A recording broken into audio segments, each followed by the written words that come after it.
Reka nsubire ndagwe kaze nshuti munywanyi wacu ndagwe mwiriwe canke mwaramutse bivanye naho merereye kuri mwese mumviriza amakuru n'ibiganiro dutambutsa kuri imbonesha kure yacu ari nayo yanyu ya Burundi News TV. Uruganda rwa Burundi News TV rurabipfurije Noel nziza, rubipfuriza n'umwaka muhire w'ibihumbi 2024. Amakuru akomeye cyane yeje kudushikira munyemere tuze kuyagaruka ko mu buryo bw'idonido. Reka nsubire ndagwe kaze nshuti munywanyi wacu kuri yumviriza amakuru yacu uherereye irya nino ku migana y'amakungu ya kure, abatwumviriza muherereye irya nino mu karere k'ibiyaga binini. Eka ndagwe kaze nshuti munywanyi wacu kuri yumviriza amakuru yacu uherereye nga mu gihugu cacu c'u Burundi mu makomine agiye atandukanye mu bisata bitandukanye vy'igihugu. Turahaye kaze muri aya makuru akomeye cyane ahejeje kudushikira nga mu gihugu c'u Burundi. Reka rero subire ndagukengurukire cyane nshuti munywanyi wacu kuri wahejeje gupyonda ijambo sabone, kuba tarabikora akaniko karyo ndagusaba no kumusi iyi video urabanditse ijambo sabone upyonde ko uracabona arakazo jyana nyene upyonde ko hama tuje turabana amakuru y'ibigano dutambutsa kuri Burundi News TV. Ndabibutse yuko ayera amakuru avugwa mu bisata bitandukanye, igisata ca politiki, umutekano n'agateka na muntu mukatorezwa no mugwa amenyesha amakuru umuhinga akorera nga mu gihugu cacu Burundi n'abandi bakorera irya nino mu karere k'ibiyaga binini. Gushika ubu ingingo nkuru turazifatira ku makuru akomeye cyane yeje kudushikira urupfu rutunguranye mu ibero rikuru rya Gitega, nyuma yuko gushika ubu ngubo amakuru akomeye cyane yeje kudushikira ruko umugwi ugwanya leta y'u Burundi Red-Tabara nyuma yo gutangaza yuko ari we wagavye igitero i Bujumbura, ariko nanone igihugu c'u Burundi kigashikiriza yuko icyo gitero coba caragabwe n'igihugu kibanye c'u Rwanda. Ivyo vyose rero bikabonekamwo igipfungu cishi cyane, ariko turi ngaho kugira dutange umuco kuvyerekeranye nayo makuru ariko arakwiragizwa irya nino ku mbuga ngurukana umenyi zitandukanye na cyane kubimenyesha amakuru bitandukanye biriko birandika kuri izo nkuru. Ni munyemere rero tuze kwigaruka ko muri aya makuru akomeye cyane yeje kudushikira bikamunyuma zuko rero umukuru w'igihugu nyene c'ubara General Major Evariste Ndayishimiye kugenekerezo rya 24 isaha zibiri z'ijoro ariwe yaciye afata ingingo ikomeye cyane yo kurungika imbonera kure n'abasirikari bitaramenyekana igitigiri nanone vyabo nyuma yuko bagiye gufashanya n'umugwi ugwanya leta y'u Burundi, nyuma yuko nyene c'ubara General Major Evariste Ndayishimiye wewe ubwiwe nyene yamara kwiyumvira yuko coba ari igihugu c'u Rwanda coba kibonekeje muri iyo mugambi. Gusa rero bikaba biteye inkeka niba ico gitero carateye giturutse muri RDC vyabihuriye n'ico gihugu kibanye c'u Rwanda. Nanone amakuru akomeye cyane yeje kudushikara ruko umugwere wa Red-Tabara wari waheje kwemeza yuko ari wenyene wo bagavye ico gitero. Ndabibutse yuko rero gushika ubu rero beje kumenyekana yuko Pascal Nyabenda yoba ari muri iyi dossier ikomeye cyane kuri iki gitero cyagabwe mu gihugu c'u Burundi. Pascal Nyabenda amakuru akomeye cyane yeje kudushikira nuko aba basirikari barungitswe mu gisagara nanone ca Bujumbura na bamwe barungitswe igitega. Bivurwa yuko rero bo bari muri operation yo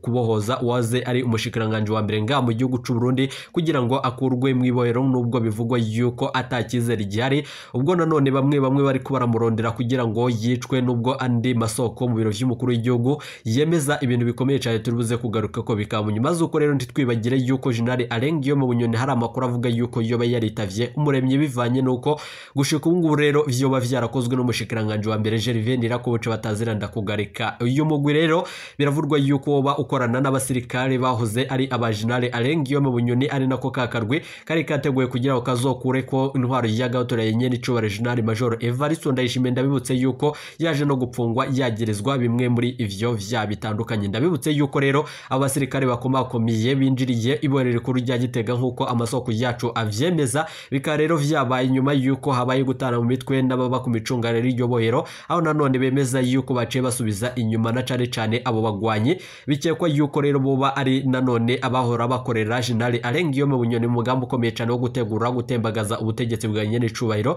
General Major Evariste Ndayishimiye. Naye General Arigiriye mu Bunyoni gushika uyoba aherereye he? Amakuru rero akomeye cyane mu nyuma zuko umutambukanyi wiwe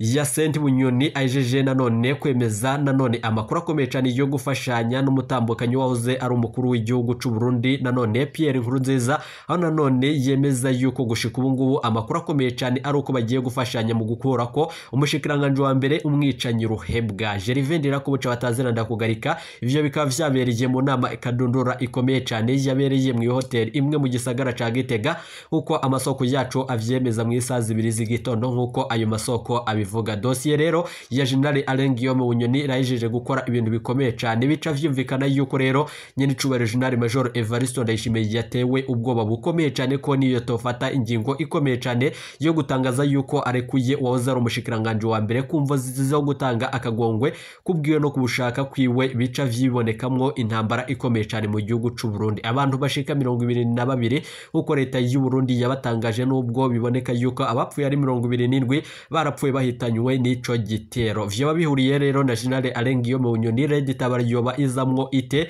leta y'u Burundi ivuga gute ko igihugu kibanye c'u Rwanda coba kiri muri iyo operation. Pascal Nyabenda aganuka muri aya majambo akomeye cyane mu yihemvo. Munyemerero tuze kubigaruka ko mu nyuma zuko gushika ubu rero n'umugwi nanone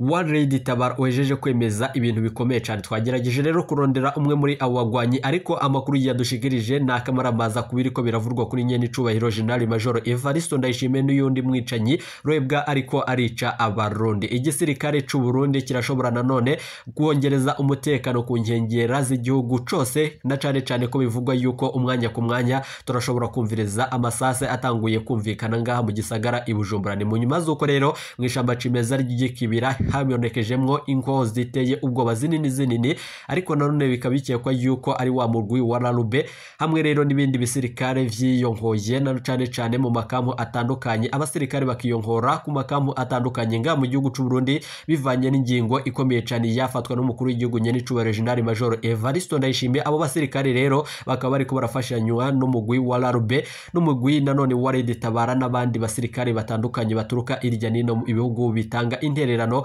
beza kurungika. Muze kunyemerera rero dutange umuco kuri ayo makuru bamwe kuvyizera biragoranye na cyane ko umwanya ku mwanya turashobora kuyimvira nanone ibintu bikomeye cyane. Red-Tabara rero abagwanyi ba General Arigiriye Bunyoni wahoze ari umushikiranganje wa mbere nga mu gihugu c'u Burundi bajeje nanone kwinjira nanone Igitega nyuma yuko rero muri iri joro ryake habaye ikintu gikomeye cyane ubwo umukuru w'igihugu nyene icubahiro General Major Evariste Ndayishimiye ategerezwa kugira amashengesho mu cankuzo. Muze kunyemerera rero vyose tubikomoze ko kandi tubitangwe ngoko umuco munyuma zuko ibiriko biravugwa nga mu gihugu c'u Burundi ari akamaramaza. General Arigiriye Bunyoni yoba aherereye he mbere yuko rero tubashitsa ko ayo makuru twabateguriye. Munyemerera amakuru yacu tuyabanze tubayatangurire kuri aya makuru akomeye cyane nanone avurwa nga mu gihugu c'u Burundi. Munyuma turibuze kugaruka kuri ivyo vyose biriko birakwiragizwa irya nino. Ndabibutse yuko rero umwanya ku mwanya intambara irashobora gutangura hagati y'igihugu cacu c'u Burundi n'igihugu kibanye c'u Rwanda bivanye n'amajambo akomeye cyane no gufashanya President Felix Antoine Kisekedi wahaye gasopo n'igihugu c'u Burusiya ubwo nanone yagerezwa gutuka abakuru b'ibihugu batandukanye. Ndabibutse yuko rero mu gihe ibi vyose biriko biraba atamutekano uzobandanya kuboneka. President Evariste Ndayishimiye akaba yabajijwe ibijanye no gufashanya no kurungika abasirikare n'imbonera kure gufashanya n'umugwi wa FDLR urwanya igihugu c'u Rwanda kwishura kwiwe. Biravugwa yuko rero hoba nanone ari umugambi ukomeye cyane nanone wo kurondera igitoro kuko ari yo nzira imwe rudende irashobora gutuma turonka amahera y'agaciro na cyane ko muri Republika Iharanira Intwaro Rusange ya Kongo habamwo inzabo. Ndabibutse yuko bamwe bariko barahata agahanga nkuko amasoko yacu avyemeza. Muze kunyemerera rero vyose tubigaruke ko kandi dutanga umuco kuri ayo makuru twabateguriye. Kuri ubu ngubu rero reka nsubire ndagukengurukije cyane inshuti munywanyi uri kumvireza amakuru n'ibiganiro nizere ko wajeje gupyonda ijambo sabone. Reka rero tubanze dutangure kuri aya makuru akomeye cyane avugwa ngaha. Munyuma rero turibuze kugaruka dutanga tubonye amakuru navuga ko atari mabi avuga yuko Colonel Pascal wari uyoboye ingabo z'abarundi ku musozi wa Gitwa ariwe wagambaniye abana bacu baguye ku musozi wa Gitwa ku bwinshi nawe byarangiye bamuhitanye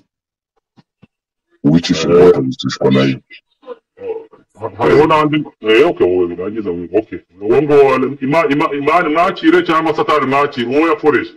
yarabagambaniye ririya joro sinzaryibagirwa. Wirigaro rihora ringaruka menya numva rivumwe ni ijoro rivumwe arabagambanira barabamara ariko ubicisha inkota of course azicishwa nayo birangiye amaraso yamennye amwishuje nawe. Reka nongera kandi kantu wa activist ongeraho wese bako barundi okay sava akandi kantu akongeraho nuko nyuma yuko aduye mvuza aduye ni bara aba FDLR bara bose bari kwica abantu ira coalition ya FARDC yose nyuma yo kuva muri bihambwe bivanyemo kubera gutinya umurindi n'ibibazo bahuriye muri mushaki nabyo bakiva muri na bihambwe uyu munsi bikuye muri ngungu na murambi bageza kutazazantaka na rwangara niyo bageze bari kugenda kibuno amaguru nta n'ubirukanseho bari kuva ngo bari muri kilometero 10 abamo bakabangira ingata bamwe murambi rero ubu ngubu bifite security nubwo atari 100% nubwo basatari bagira ariko abandi bayihunze mu kintu kikwereka ko nibura na wa mugambi wa Kisekete wagize gute warangiye cyane rwose rukaka nibyo nanabwiraga abantu mbabwira nti ntabwo za murambi barahagera ntabwo baragera za biziramuka ariko abaturage bari muri ya bice bya ngungu bategereje intare nk'abategereje umukiza ntabwo bo bigeze ndetse ntabwo ari abatutsi nta nubwo ahubwo abaturage ba ngungu bose bafite umutima muzima mwibuke yuko ari naho hantu hatigeze hagaragara mu by'ukuri ironda koko cyane ntibigeze twabona abantu bahiga abandi ngo babica babuze amahoro uyu munsi abahutu n'abatutsi bari muri ngungu bategereje intare umukiza turakishimira cyane mu kanya bazaba bahageze ariko reka mubwize ukuri nishimye mureke tujye wenda muri ya space mu kanya gatoya ariko mwumve ngo uriya musozi wa Gicwa ni ngombwa ngo uwabagambaniye yagombaga byanze bikunze nayo kuba ubuzima kuko ntabwo ari ikintu cyari cyoroshe kubona abana b'abasore ubagambanira mu by'ukuri bakwizeye ngo murakoze muri make nanjye ikintu numvaga nshaka kuvugaho ni uko urebye UN mu by'ukuri ntacyo yamarira abakongomani bari abantu ni abantu baje nyine baba baje muri bizinesi zabo utamenya bakitwaza ko ari amahoro baje kuzana mu karere ariko ukurikije amateka yabo nta hantu begeze bagira gute nta hantu begeze bazana umutekano ngo kuko ibibazo byose baba babibona rero iyo abuza kuba ari abantu bashobora kuba bazana umutekano bafite uburyo bakoresha kugira ngo babwire leta ya Kongo amakosa yayo cyangwa se bayigire inama ko yakumvikana n'abantu ifitanye nabo ikibazo kubw'umutekano muke cyangwa se n'iriya mitwe yose yitwaje intwaro kuko ibyo ari byo byose barabibona ariko bakabica uruhande bagasa nkaho batabibona rero ntacyo UN yenda kumarira abakongomani muri rusange ahubwo abakongomani bo ku giti cyabo nibo bagomba kwikemurira ibibazo hari uyu muvandimwe Fidele ni wavuze yegeze kuvuga ikintu ngira ngo cyatumye hari nshaka no kugira icyo mvuga aravuga ati kuva M23 iri kurwana ishaka kugira ngo izana amahoro arambye ku bakongomani ni ukuvuga ngo habaho kugira ngo abantu bari mu makampi cyangwa se bari hirya no hino babashe kuba bagenda bakokipa areas M23 yamaze gufata cyangwa se kugaruramo amahoro noneho hakabaho kuba basobanurira abaturage nabo uburyo bagomba kwicungira umutekano cyangwa se I don't know niba bashobora kuba I don't know ukuntu babikora ariko ndizera ko kiramutse kibayeho habaho kugira ngo basibe ibyuho byo kuba ahantu bafata hasigara nta baturage bahari umwanzi akaba yanagaruka nyuma akaza kuhigarurira rero ikindi navugaho wenda ni ukuvuga ngo Kisegeti we bajya bavuga ngo akari ku mutima niko gasesekara ku munwa kubera ko biragaragara ko ageze ahantu atagishoboye no kwifata noneho urebye n'abambari be cyangwa se n'abamugira inama ni ukuvuga ngo nta kintu kizima bamugiraho inama cyo kubasha kugira ngo abashe kuba yashyira mu gaciro yigarure nk'umuyobozi yifuriza amahoro abaturage be. Urabona wa mugani nka speech agenda agira hirya no hino, hari aho yavuze niba nabyumvise neza ko we nta kindi kintu ashobora kuvuga usibye u Rwanda, kuko ari u Rwanda rumuteza ibibazo cyangwa ruteza amahoro make mu karere muri Kongo. Ariko ukibaza nk'umuntu ufite ubushobozi, ufite umutungo ungana kuriya, ugenda akagura intwaro za kirimbuzi zo kumarisha abaturage, akaba nta n'umuhanda ashobora gukorera abaturage, akaba nta bitaro, akaba nta mashuri, ariko agakomeza kubreminga igihugu cy'umuturanyi. Buriya ni ikigaragaza, ngewe mbibona ko ari ukunanirwa nyine, bigaragaza niba umuntu adashoboye kumanaginga urugo rwe, ni ukuvuga ngo kiriya ni ikigaragaza ko nyine adashoboye n'ubuyobozi, ntabwo ashoboye ubuyobozi. Ni ugushaka nyine bya bindi umuganda yavuze ngo entebe inyuma, ni ukuvuga ngo ni ukumva gusa atarekura ubutegetsi inyuma iwoma, I don't know, something like that. Noneho akumva atashaka kugira ngo arekure ubutegetsi, ahubwo akumva ashaka kugira ngo akomeze abeho ariko akuza amabi mu gihugu. Rero kwicwa kw'abatutsi na bariya basirikare ukuntu yavuze ririya jambo ni ibintu byari bimurimo, ni ibintu byari bimurimo, yateguye akagirwa inama n'interahamwe zimuri inyuma, yahaye ijambo mu gihugu, ahubwo bene igihugu akaba ari baca. Urumva ko ntago ikintu mbona ni uko byanze bikunze amaherezo y'uriya mugabo nawe azarangira yicujije, kuko ngo iminsi none Ingabire, tuvuye ku batutsi gusa bikongo, de quoi tu parles ku bakasaye n'abakatange, hara muri abo Kodeko nabo abagiranye ikibazo na Kodeko, babantuza babateke n'abayaka, biriya byo mubishyira kuri nde? ngewe uko mbibona niwe twabishyiraho, kubera ko niwe perezida kugeza iyi saha tuzi nk'umuyobozi wa Kongo. Rero iyo umuntu ari umuyobozi yagakwiye kuba azi no kumanaginga ibiri mu karere cyangwa se mu gihugu cye, akamenya ngo abaturage bose bagerwaho navuga ngo n'iterambere rikwiriye. Ariko ntabwo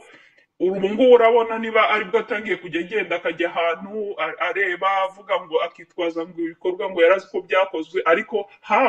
ntabwo afite abakorana nabo, nta ripoti agomba gusaba kugira ngo bamuhe ripoti y'ibyagezweho n'ibitagezweho. So ngewe ndumva ko ikibazo niwe, ntabwo twajya kubreminga wenda abandi, kuko iyo uri umuyobozi